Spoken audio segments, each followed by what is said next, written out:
Hello guys, welcome to part one of our review.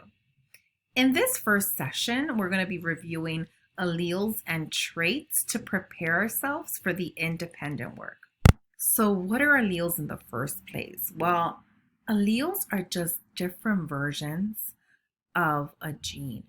So if we look at the OCA2 gene that's involved in melanin production, due to a mutation, we have different versions of them. Allele 1 codes for brown eye color, and allele 2 will code for blue eye color. Okay, so even though there are hundreds of genes on a chromosome, we highlight the gene we're interested in by using the bands, right? And the bands are different colors because they represent different alleles of the gene that is responsible for melanin production in cells. So how do we get our traits? It all starts with genes, right? So we have a gene, which is a single unit of hereditary material. So genes are pretty much sections of DNA, right? And they act as instructions to make molecules called protein. Proteins are very important. So they build organelles, cells, tissues, and organs. And all of these are responsible for our traits. So we're going to be engaging in a lab that's going to help us understand how alleles code for different traits.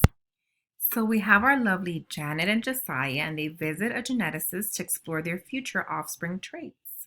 So during their session, their geneticist uses Punnett squares to explain the probability of their offspring inheriting specific traits. And Punnett squares are super important because they are a tool that we use to model the inheritance of specific traits, all grounded on the alleles that you get from your mom and your dad.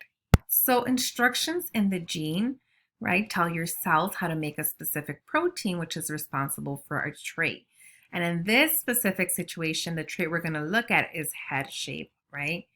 So the gene for square-shaped head is dominant, capital A, to the gene for diamond-shaped head, which is lowercase a. Cross the parental alleles to determine if Janet and Josiah's offspring have a greater probability of having a square or a diamond-shaped head.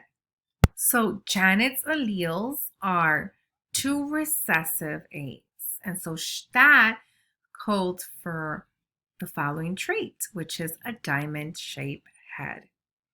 While Josiah's alleles, right, they are what we call heterozygous. They're different. He has a dominant and a recessive. However, we learned that dominant always takes over, and that will be the trait that will show. So Josiah has a square-shaped head. So let's go ahead and use the Punnett square to explore what is the probability of Josiah and Janet's offspring inheriting a diamond-shaped head or a square-shaped head. And for this example, we're focusing on the trait of head shape, right? Just a little reminder. Okay, so let's begin. I'm going to go ahead and pick a color. All right, I'm going to do blue. So at the top, we have Josiah's alleles, okay? And we're going to bring them down to each box. So I always tell my kids, go up and bring that allele down, which is capital A. And then we're going to grab the allele from mom and bring it over, which is lowercase a. So we brought this one down and we brought this one to the side. Of course, 50% from dad and 50% from mom.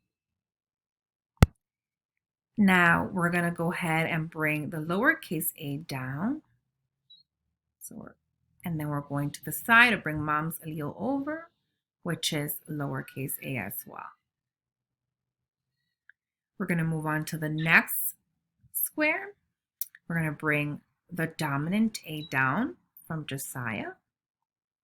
and the lowercase or recessive a from Janet. And we're going to finish off with a recessive from Josiah and a recessive from Janet. So it's up and to the side. Grab the allele from dad, grab the allele from mom. Grab the allele from dad, grab the allele from mom. So for this specific Punnett square, we had a 50% chance that the offspring would have a square-shaped head and a 50% chance that the offspring will have a diamond-shaped head. So it's 50-50 for that one. So when you're drawing your baby, because it's a 50-50 chance, you can go ahead and pick either square or diamond. All right, so now we're going to move on to our next trait, which is eye shape. And dominant B codes for almond-shaped eyes, and the recessive trait is round-shaped eyes. And we have the parental alleles, right? Janet's alleles are heterozygous. They're different because one is dominant and one is recessive. But again, dominant always takes over, and that's the one that will show. So because the dominant codes for almond-shaped eyes, Janet's eyes are almond-shaped. Now, the opposite is true for Josiah. He actually inherited 2 recessive alleles, which code for round-shaped eyes.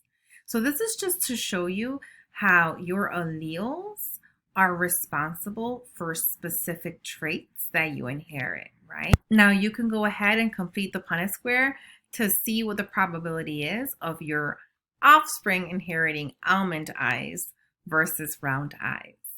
The trait with the highest percentage would be the one that you would select for your baby.